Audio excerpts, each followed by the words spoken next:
Hi there. I'm Matthew Lanham. I'm a professor at Purdue University, Mitchell E. Daniels Jr. School of Business. Spoiler up.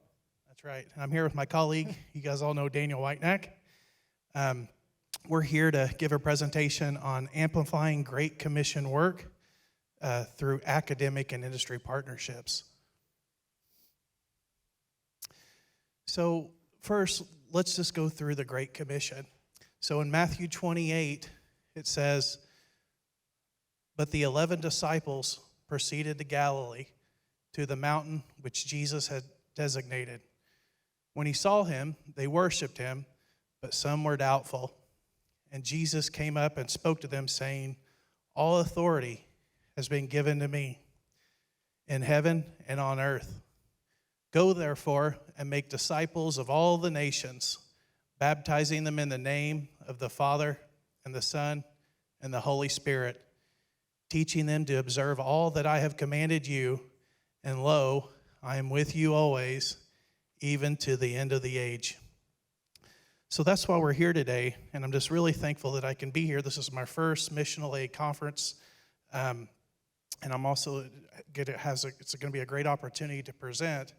But for me personally, for me to follow that Great Commission, most of the time I'm doing it in Sunday in my Sunday school class. But our talk today is, how do we do this Great Commission work in our day-to-day work, right? Some of us aren't pastors, we're not missionaries, but if we work together, which is what me and Daniel have done over the last few years, we feel we can help some of you guys amplify your work. So my day-to-day work as a professor, I'm a clinical faculty member, which means that I'm not a scholar.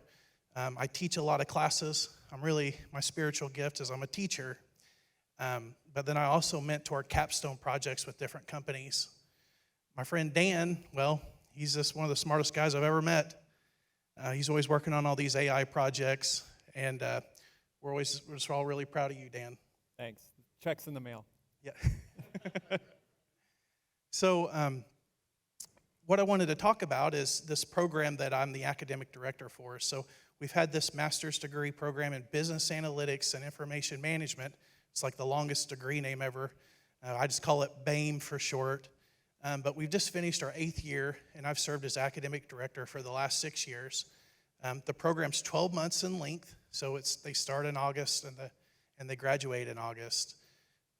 Most of my students are international students, so they come from China and India and some other different countries, but for the most part, about 80% of my students are from India.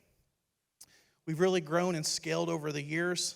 That first year, I had 21 students. I knew what their parents' names were. I knew what they did for a living, and it was just a lot different. I got to have a great relationship with them. But as we kind of scaled, I'm just happy when 110 of them walk into my office, I know their names. Another thing about our program is, as we scaled, we've had really great success in getting students where they want to go. And as a faculty member, that's my job, particularly as a clinical faculty member. I need to make sure that they have the knowledge, skills, and abilities where they can apply, what they learn in our program to get the job and be effective analytics contributors. So, a lot of times when I'm talking to potential partners, they think, oh, you're in the business school, are your students MBA students? And I say, no, we're actually very technical. So we have business analytics programs on one end of the spectrum. You got data science programs on the other end of the spectrum. And we're really the closest to data science you're going to find in a school of business.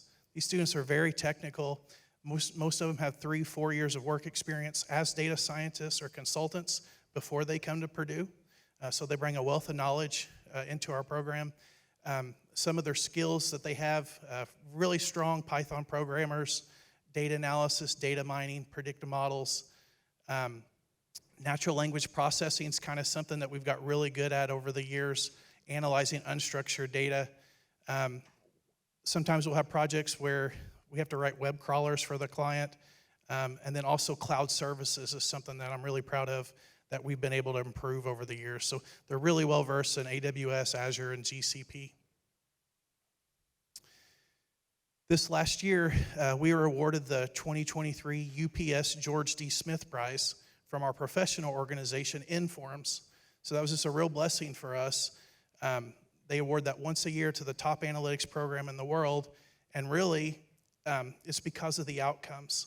A lot of these programs, they always want more students, they want more revenue, they try to scale their programs, but it's really hard to manage the quality, manage those relationships, and basically make sure that they have those great outcomes to showcase to employers when they graduate.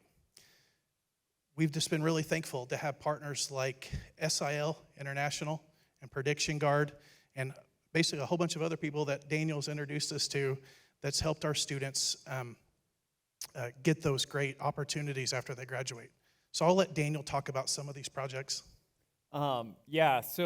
I think it's really incredible. I don't know if you noticed on that previous slide, but those bar charts, the scale was pretty narrow. So just to give you a sense, Matthew, I don't know what hours he keeps, but these 100 students, he's working day and night to place them in amazing places in industry, and there was 100% placement of his students. And I think what's interesting here is, so Matthew is director of the top analytics program in the nation, in the world, with these amazing students.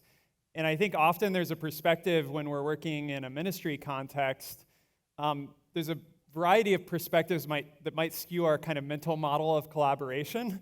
One of those is, academics or universities, it's not really that useful for us to work with them because, either the students are going to get problems that they don't really want to work on, how could a Bible translation organization or a digital evangelism organization, how could they give projects to Purdue University that they would be interested in? Or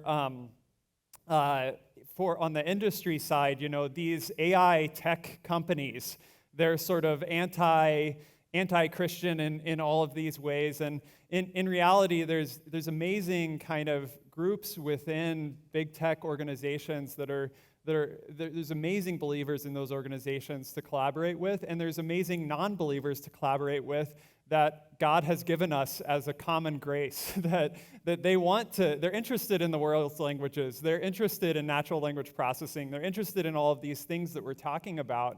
And so I think, I forget who was saying it earlier, we really need to think more nuanced about how we collaborate together and produce this AI technology in a collaborative way, not only within our circles here as ministry organizations, but over the boundaries of industry and academia, because there's a lot of opportunities here. So you can read all of these words if you want. I'm going to highlight a few things, but the main highlight here is we've done 14 projects over, 5 years? 3 years. 3 years, yeah. So 14 projects over 3 years with Matthew's program. And some of these, I don't know where S.I.L. people are.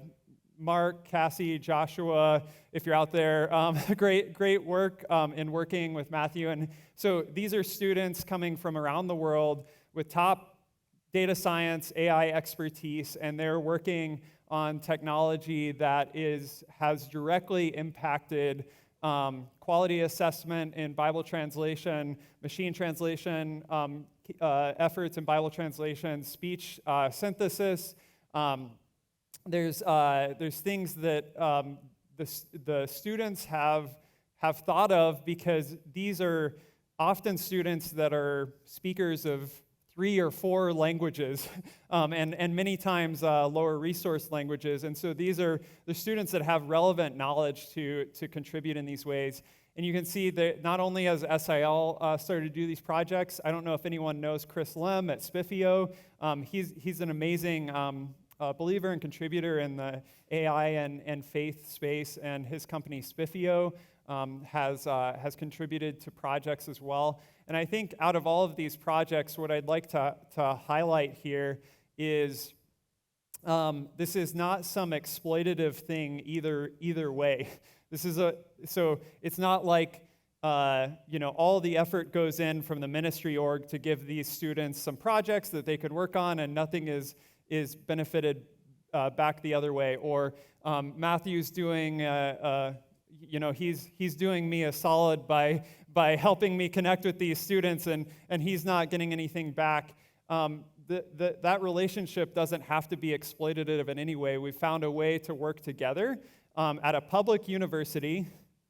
Someone from an industry company partnering with Christian nonprofits to do these really impactful projects that are multiplicative and capacity building for all of those different organizations in different ways. So the ministry organizations are getting amazing expertise from these students. They're getting projects that are real-world projects that are really amazing for them to talk about to get these placements in their career. The ministry organizations are getting amazing talent that's amplifying their efforts. I remember when I was sort of the only data scientist at S.I.L internationally, even though Damien, I don't know where you're at now, like he's the OG, been doing stuff in S.I.L forever, but I think as far as I knew, I was the only person exploring this, and I was like, how can I have more people, like, where are my resources coming from? And I was able to build those in a creative way by working with Matthew at Purdue. And on the industry side, there's things that industry companies can do that are harder for nonprofits. We're all familiar with those, nonprofits working on this yearly funding cycle, and sometimes it's hard for them to adapt. Sometimes there's connection to compute resources or technology that's harder for a nonprofit to have access to. So I think my overall message by this slide is we haven't just kind of imagined collaboration across the academic, industry, and missional Christian nonprofit divides. We've actually put that into practice, and we've done it 14 times. And in different ways as well, which we'll talk about here in a second. And I'll encourage you all to consider how your own organizations could be creative in similar ways. Thanks, Dan. And that's the thing is, like, if you just look at the outcomes up there, we win awards with these projects all the time. And, I got, believers, Christian, faculty believers, they're so proud of that. But even our non-believers, they're just so proud of the outcomes from these projects. We work with a lot of consulting companies and retailers on projects, but the thing is, a lot of our students will say, hey, I really want to work on that S.I.L project because they hear about it from the previous group. Just because these projects, when we scope them out, they really check all the boxes. They got the business case, the data science, usually there's a tech component, and they just really have that full story that they can showcase to employers. We present a lot of this work at conferences. So actually this week, this Sunday, is this year's Informs Analytics Conference. So I have 65 of our students coming down to present 20 posters of different projects. We work with different companies. But just know if you're going to scope out a project with us, the students, you'll have to work with them so they can present a poster externally at conferences, and we also submit papers. I also want to, again, thank S.I.L. They were our MS BAIM program partner of the year this year. We're all just so thankful for you. The other thing I want to hit on here is just, I kind of have a reputation amongst our group. And, the previous group talks about the next group. They'll say, hey, just wait till you meet old Professor Lanham. He's a different one. And the thing is, I do tell them I love them a lot. Sometimes I'll just tell them I love them even when it's not really the right time to say I love you, just to make sure they hear it all the time. And, in orientation, they all, I tell them I love them. I invite them to church. A lot of them will come to church with me. They've never been to a Christian church before, so I make sure they're getting that kind of experience. But the thing is, during my normal job, my normal day-to-day, I'm just so busy teaching. They're so busy working on their assignments and exams and everything else. I never really get a chance to do my commission. Well, towards the end of the program, it's always around Easter time, I'm just so full. We just had Easter. This is when I get them together and I have to tell them, what love really means to me. and that's the salvation through Jesus Christ. So this is the only time I ever read scripture to them. I get out and I'm like, well, what's the thing that I could tell them that I think if they're going to remember Jesus, that, this is one that will really hit home. And it's always John 13 for me. So, see, our program's so intense. It's just so intense. We got grading curves. Only 50% of the people in a class can get a form of A. So they're so competitive. And it's really hard to bring people together so they can love one another when you have kind of these environmental, dynamics. So when I bring them together, I read John 13, and I tell them I wouldn't be a good teacher if I didn't tell you my secret sauce, and that's about Jesus. So, I'm like, I work really hard, but it was never about me. Why am I serving the way that I am? Is it to get that 2% raise the next year? No. It's because I want to show you Christ. That's what I was always trying to show you the whole year. So, I always give them a towel. It says Purdue MS BAIM, humility, love, and service. And I think that's what Jesus was trying to show his disciples when he washed their feet. So every now and then, I'll get a LinkedIn message or an email or text from one of our alumni, and they'll say, hey, Prof, I used that towel today. And that really, for me, I'm ready to get back to work, right? But I just wanted to share that with you that, even though I'm a faculty member, even though you work somewhere that, it's not in the church, there's always opportunities to show people Christ. So don't forget that. We started this initiative this last year. We call it the MS BAIM, I Love Data and You initiative. 2022 is really the toughest job market we ever had. And, when you guys went to school, it's probably the same when I went to school. Once you graduate, you get a handshake, maybe a pat on the back, and a good luck, right? You're kind of on your own. Well, that's not the way it is in our school. That's not the way it is in our program. And we always help each other, make sure that we get those jobs. Once you get placed, who's left on our list? Well, 2022 was just so rough. We were really working. We were getting out our towels. So a lot of my students are international, and they only have 90 days after they graduate to get an offer, start working in this country. So one way to stop that clock to give them more time is to volunteer.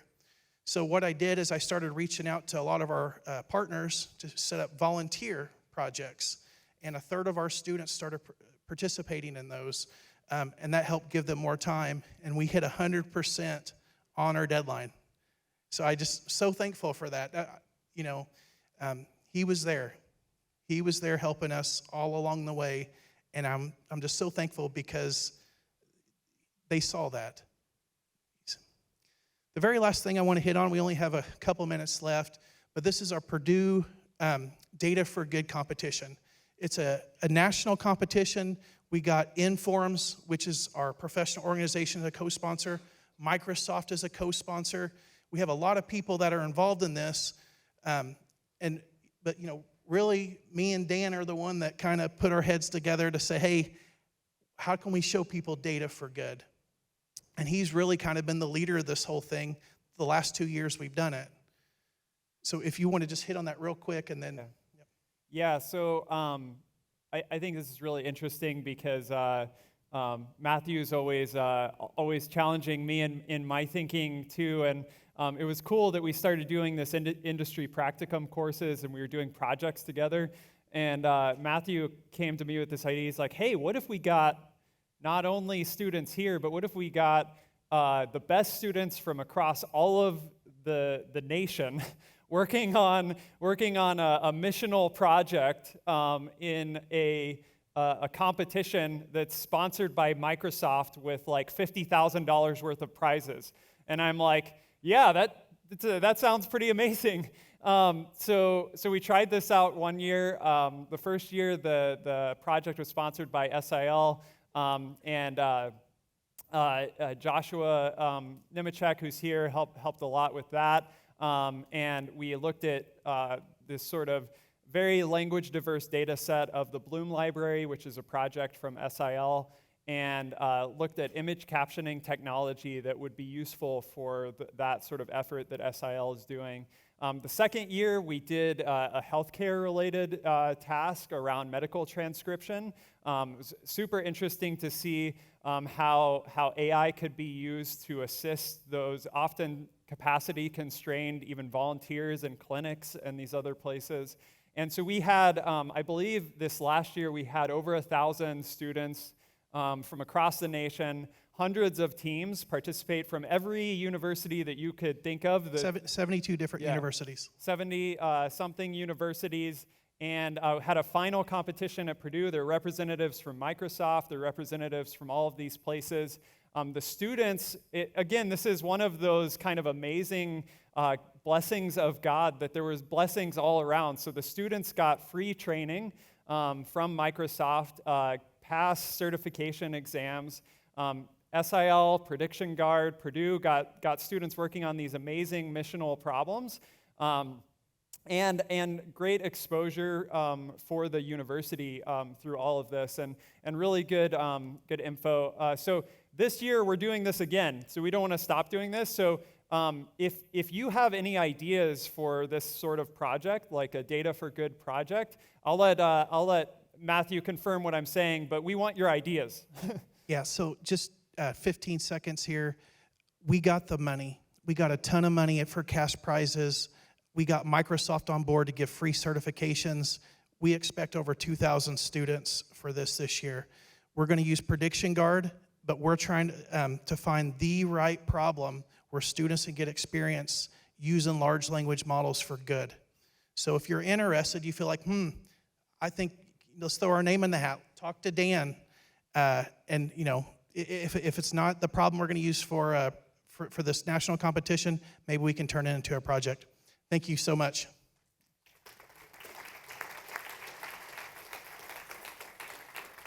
All right. Next, we're gonna invite up the panel. It's a panel discussion.